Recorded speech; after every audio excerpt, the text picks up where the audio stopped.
সাপ্তাহিক ছুটি আর বড়দিন মিলিয়ে কক্সবাজারে বেড়েছে পর্যটকদের উপস্থিতি। সাগর জলে গা ভাসিয়ে আনন্দে মেতেছেন তারা। বিস্তারিত জানাতে সৈকতের সুগন্ধা পয়েন্ট থেকে যুক্ত হচ্ছেন রিপোর্টার সুজাউদ্দিন রুবেল।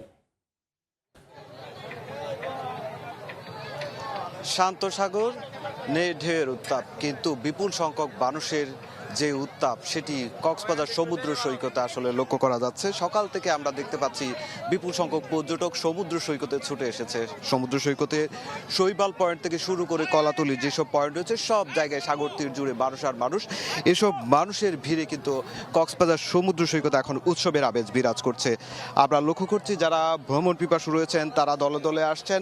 এই দলে দলে এসে তারা সমুদ্রের যে নোনা জল রয়েছে সেই নোনা জলে অনেকেই সমুদ্র স্নান করছে, আবার অনেকে আমরা টিউবে গা ভাসিয়ে যে আনন্দ উপভোগ সেটি করছে, আবার অনেকে ছবি তুলছে। এভাবে কিন্তু সাগরের যে নোনা জল রয়েছে সেখানে উৎসব বিরাজ করছে। পাশাপাশি বালিয়াড়িতেও কিন্তু উৎসবের আমেজের কমতি নেই। আমরা লক্ষ্য করছি যে জেটস্কি রয়েছে, পাশাপাশি বিচ বাইক রয়েছে এবং ঘোড়ার পিঠে চড়ে কিন্তু পর্যটকরা তাদের আনন্দঘন মুহূর্তগুলো পার করছেন। অনেকে ছবি তুলছেন, পরিবারের প্রিয়জনকে নিয়ে প্রিয় মুহূর্তগুলো কাটাচ্ছেন। এভাবে কিন্তু সমুদ্র সৈকতে আনন্দ উৎসব বিরাজ করছে।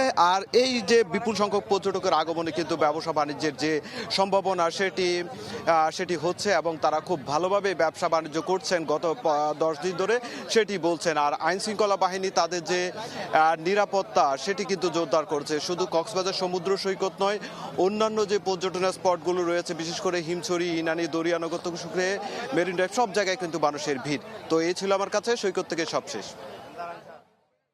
সরাসরি যুক্ত ছিলাম কক্সবাজারে।